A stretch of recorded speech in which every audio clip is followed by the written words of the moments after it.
Come on in. Good morning, good morning, good morning. Good afternoon or good day, wherever you are joining me from. I hope I am live right now. I can't quite tell. Let me see. Let me see if I'm live before I start sharing what today's topic is. Well, you know what? We're just going to go ahead and get going. And if it's working, it's working. And if it's not, I'll post the replay or something. So, welcome, welcome, welcome. I am Carol C.C. Miller, your positive life strategist, peace activator, and global hugger, coming to you with another episode of Embrace Your Life Chat, where the intention is to heighten celebrations and lessen sorrows through a positive focus. Couple house cleaning tips that I like to go over before we get started on today's topic is one, I'm not an absolutist. I'm not a big believer in always, never, right, wrong, good or bad. There's 7 billion people on this planet, so I can't begin to say what is always right for 7 billion people or never right for 7 billion people. So I work on the majority of the time. 0 being always negative, always unkind. 100 being always positive and always kind. I don't know anybody at 0, and I don't know anybody at 100. I know people who are closer to those numbers, but it really is about the spectrum for me. My personal work that I do with my daily practices is to stay in the 80 to 100% of the time positive, kind, loving, compassionate, and peaceful, because those are my top values to work with. Often that's what I work with my coaching clients as well. What does that mean? If I'm 80 to 100% of the time those things, it means possibly 20% of the time I'm not those things. So fear visits me, sadness visits me, grief visits me, frustration visits me, disappointment, unworthiness, all of those normal feelings that we have visit, but because of my daily practices, they visit and they don't move in. So while my work is to be in the 80 to 100% of the time, and I'd say probably more 90% of the time, it's because I've been doing it for a very long time of daily practices to be gentle with myself when I am in that space of frustration or anything that feels less than for me. But if you keep in mind, the majority is at 51%. That's where you're in the majority. If you're right now feeling 30%, 20%, pretty sure if you're at the 10 to 20%, you're probably not on this call with me.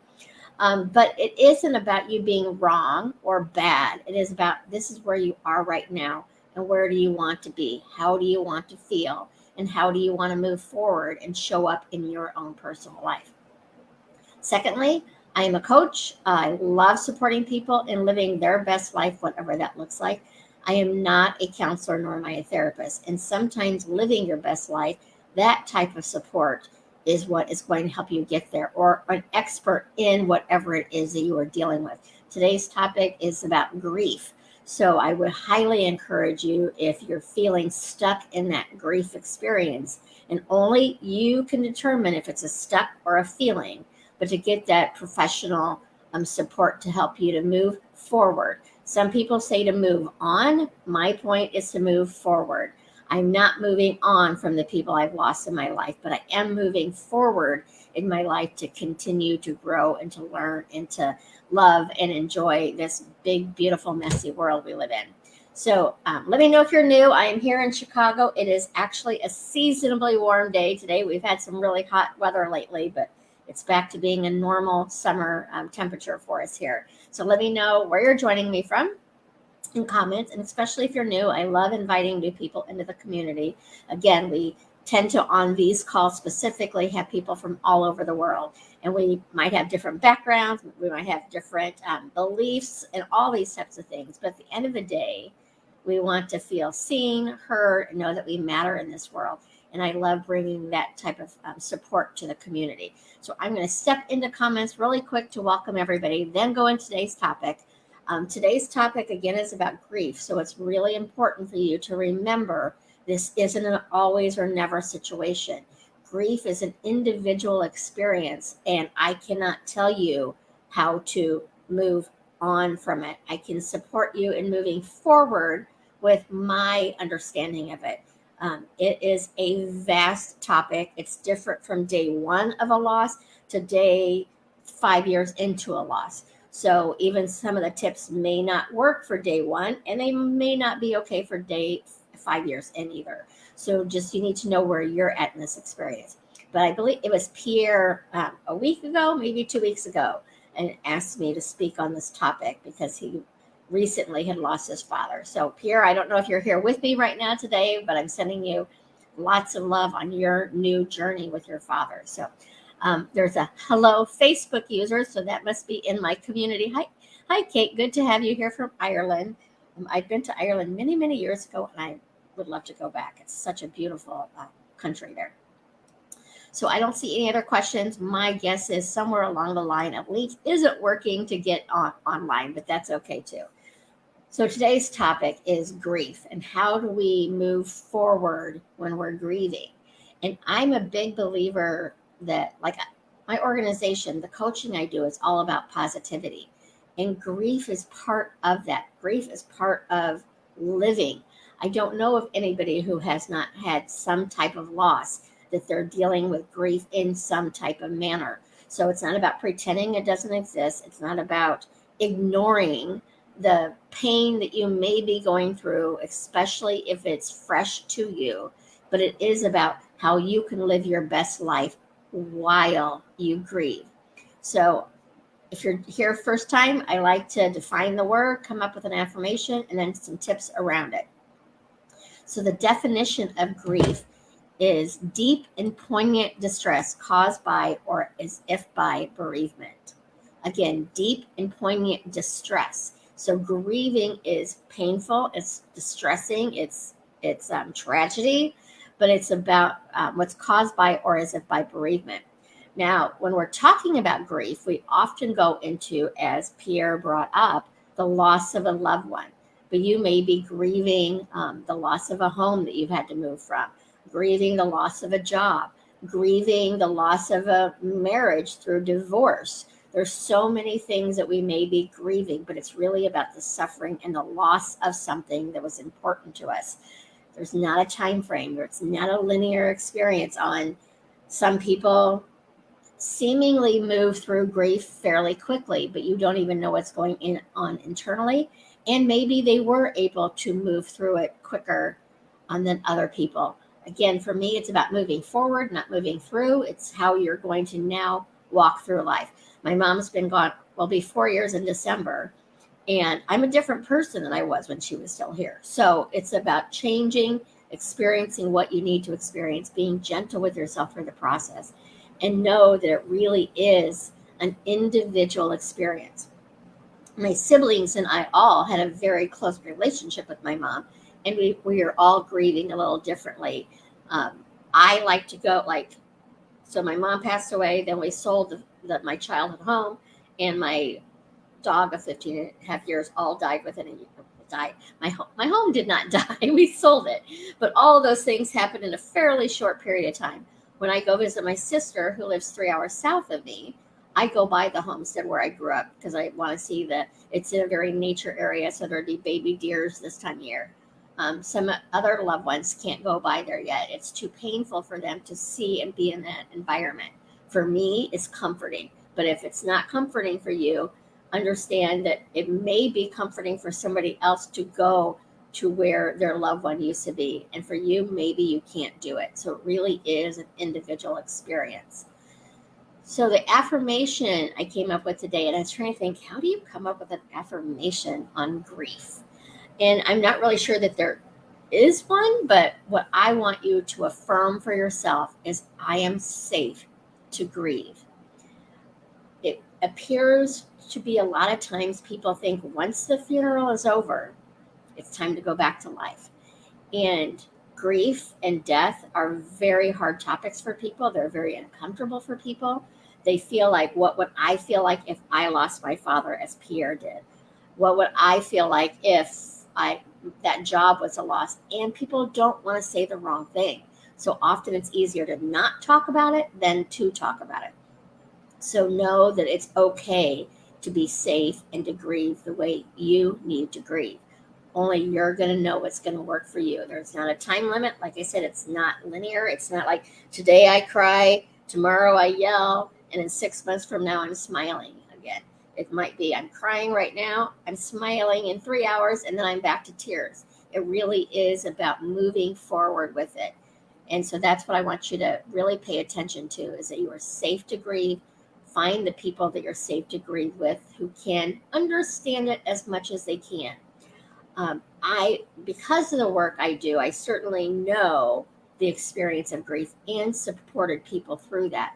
But it wasn't until I lost my own mother that I could truly understand the loss of a mother.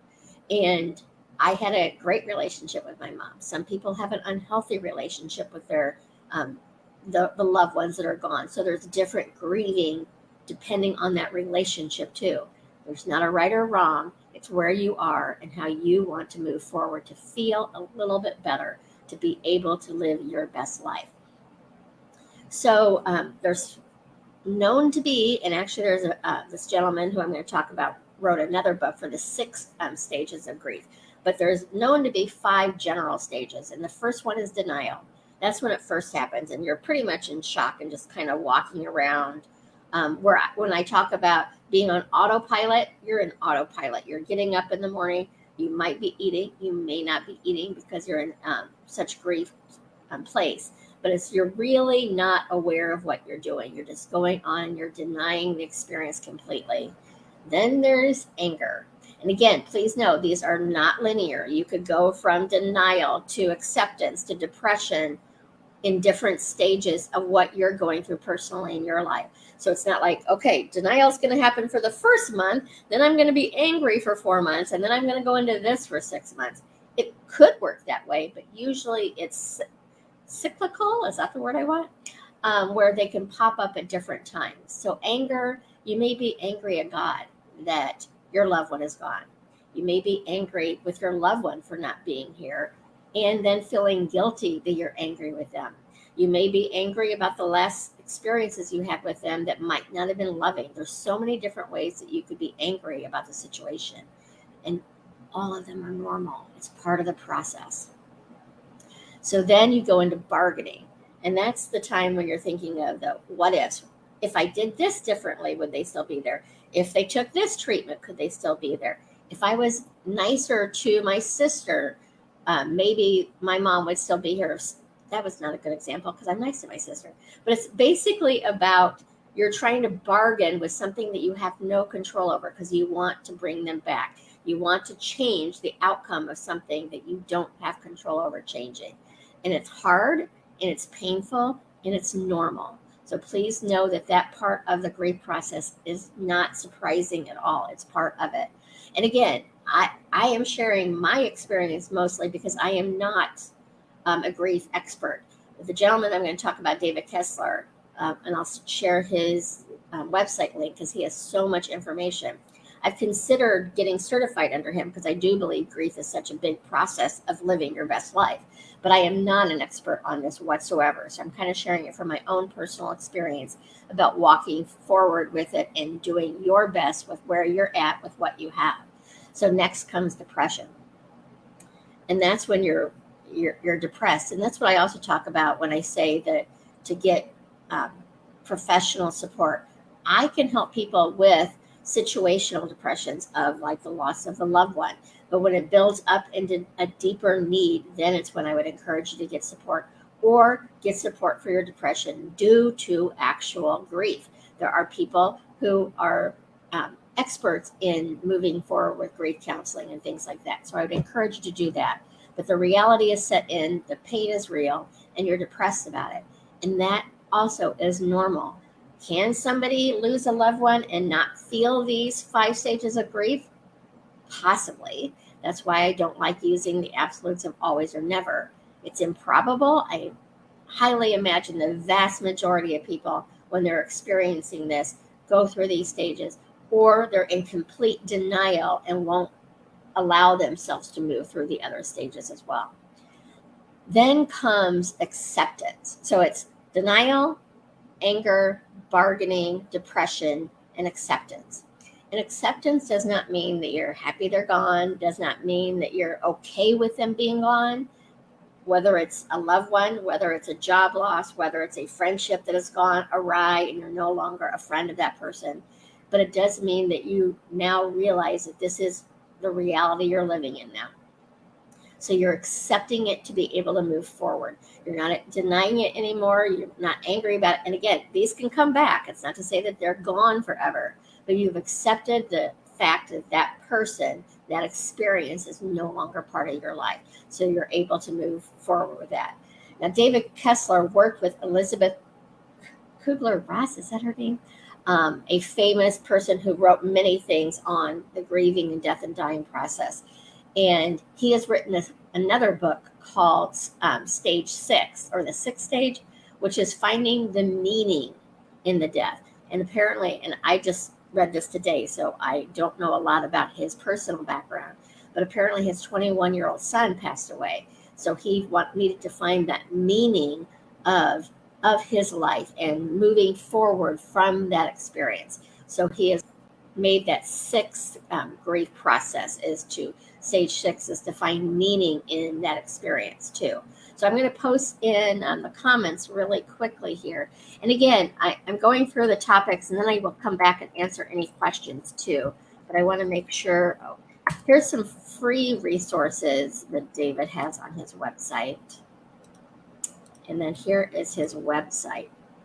And there's lots of free resources and lots of different videos that you can watch too to support you moving through your grief process. But again, for the tips that I'm going to give you is to feel your feels and know it's okay to not feel good. I don't care if it's 2 days, 2 months, or 2 years. When you're going through grieving someone or something, it might hit you in a way that really, really is hard. And maybe it's even hard to breathe in that moment. So I would encourage you to put your hand on your heart and take some deep breaths. But again, it's not a linear experience. I would love to give credit to the person who created this, but I don't know their name. I believe I read it like 6 months after my mom passed. An ambulance is going by right now, if you hear that. So it's about the fact that grief is like a ball in a box. And so there's, in this box that you're in, there's a trigger on it that when that ball in that box hits that trigger, pain happens, and you feel the grief, you feel the grief, you feel the grief.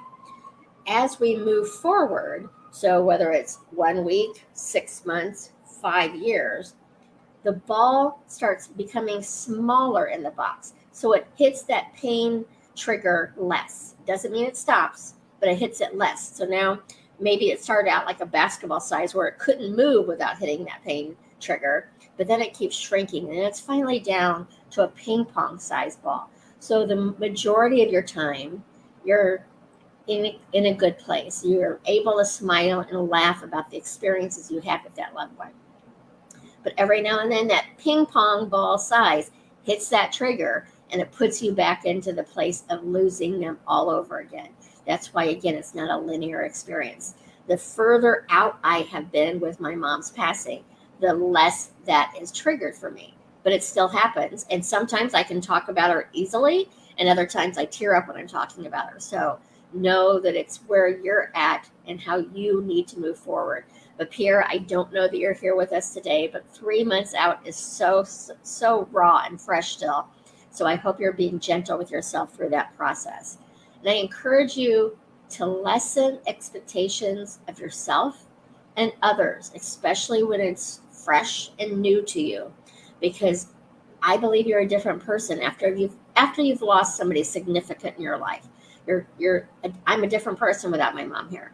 So know the expectations I had for myself before her passing, and now that I'm moving through life and grieving while I'm moving through life, you need to be gentle with yourself in the process and be gentle with those around you. Again, people have a hard time talking about grief. It is uncomfortable. They don't want to say the wrong things.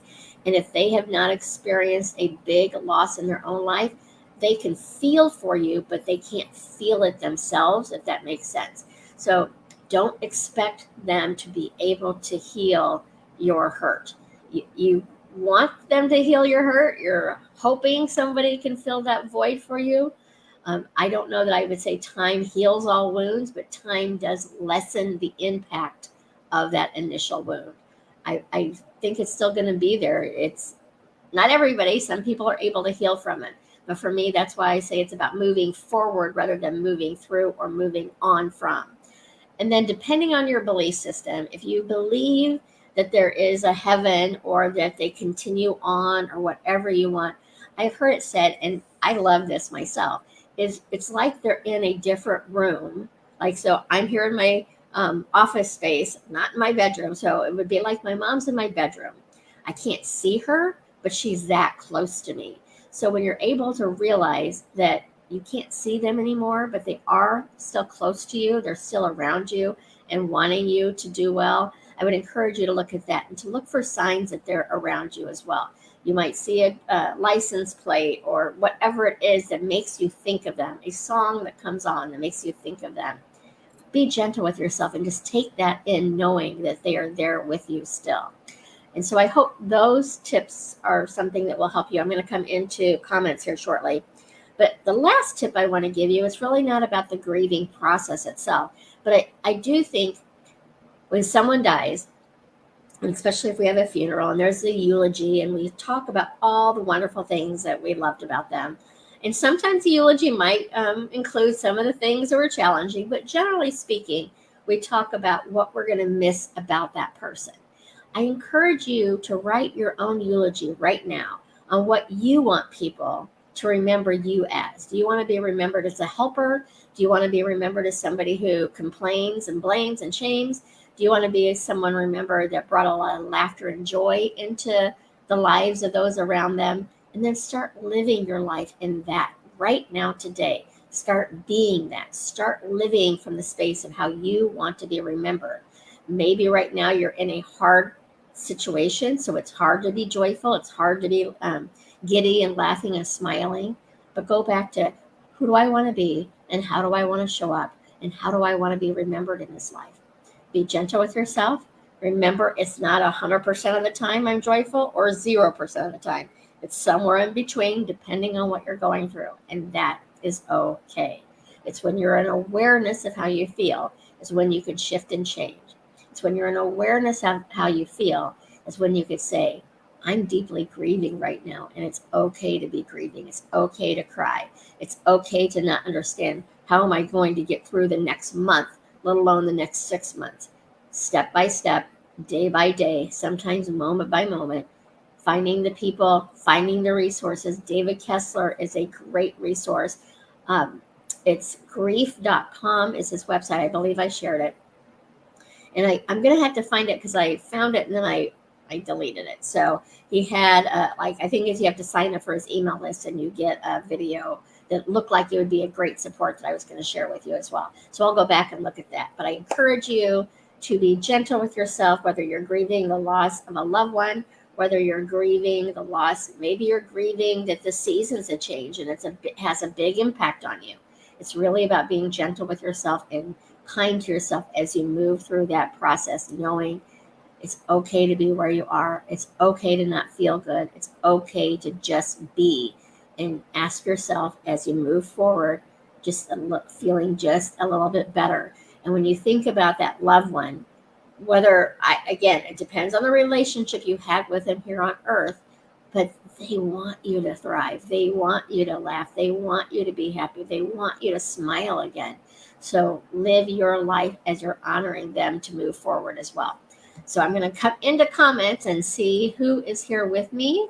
Hello, Anna. Good to have you here. And Anna, I think it's a great thing for you to think about because I know that you're experiencing a divorce. So it's really helpful to look at that. Forrest from Suki from, I don't know where this is, Andalusia. I'm going to have to look that up. I've never heard of that location before. So I'll have to take a look and see. So, Anna, my husband left me for another woman almost a year ago now. He took my adult autistic son with him and turned him against me. So I lost them both. I miss their voices. I dream about them every night. I'm moving forward, staying with my family, but we were together 22 years. And yes, you can get sad. Yes, you can get angry. And yes, you can have that depression. You can have all those normal feelings. Anna, if you see in the comments, that website that I shared, I would absolutely encourage you to go to there. There's tons of different support lots of free support, and then there's some workshops you can take as well. But it is 1,000,000% okay to not feel good. And it's also 1,000,000% okay to feel a little bit better. Wherever you are right now is where you need to be. And you can ask yourself, this doesn't feel good. What will feel a little bit better today? That might be staying in bed. That might be getting out of bed. That might be doing something that you normally don't do. But it's about being gentle with yourself as you move through your grief to be able to live your best life. And again, for me, living my best life, if I were to say living my best life meant I had to pretend my mom and dad weren't here anymore, that would not be living my best life. So it's about grief is part of your living your best life. Anger is part of living your best life. All of the feels are part of living your best life. It's about how much time, energy, and attention are you going to give them to focus on what you want in your life more than focusing on what you don't want in your life. The don't wants aren't wrong. It's just how much time and energy do you want to give them. And you're so very Southern Spain. Well, thank you for sharing that, because I was absolutely going to look it up because I had not heard that name before. I've only been to Spain for a brief moment to catch a cruise, but I would love to go back. I'm starting a new life. Growth is difficult. How can I get myself out of this big stress? Thank you. I'm not going to try to say your name because I will mess it up, but I'm not going to cover that really today. But one of the things I would cover, I'm going to try to say it. Schnagier. So what I would do is, first of all, be gentle with yourself. I would encourage you. I think you're new to my chat. So even though I'm the one you see, all of you are part of this chat. So thank you for being part of our community. One thing I would encourage you to do is write down a list of everything you want to experience in your life, from the biggest thing to the smallest thing, to things that you know I'm going to do tomorrow, to things that you hope that you're going to do but can't imagine them ever doing. Write that whole list down and then come up with some little steps. Pick 2 or 3 out of that hopefully massive list. Mine's massive because there's so many places I want to travel to. But pick a couple of them that you're going to spend some time, energy, and attention to. It might be that you're going to research some of it. Like maybe it's a new job you want to do. Like it says you're starting a new life. So what do you want that new life to look like? What do you want that new life to feel like? What is it about your old life that you can find gratitude in as you're releasing it, because you're starting something new? But when we're able to find gratitude in where we've been, find gratitude in where we are, and find gratitude in where we're going, that helps us move there too. But I will cover that again on starting a new life and the stress aspect. Let me write that down, because as soon as I go off live, I will forget it. You can write your name down too.